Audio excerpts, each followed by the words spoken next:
How to align text in Google Docs. So in this video tutorial I'm going to show the easiest way and shortcut keys also that you can use, and you can align your text right.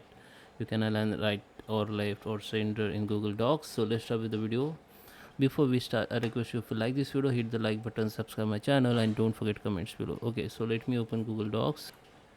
So guys, here we are. This is my text and it is now in right in center align. Okay, so I will show you how you can make the change the align. Okay, so we need to just select the text which you want to change the align, and after selection we need to come in this option which is align.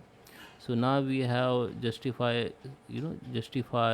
align. So this is right align, this is center align, and this is a left align. Okay, so if you don't find this option here, you can come to this search bar and search for align. So you can see the or align here: right align, center align, justify align. Okay, and here you can use also shortcut keys. Shortcut is for right, control shift R, control shift E for center, control shift and L for left. Okay, I will show you. I just hit the control plus shift L, R and E for center, R for right, L for left. Okay, and J for justifies. Okay, so I hope you like this video. Please subscribe me. Thank you for watching.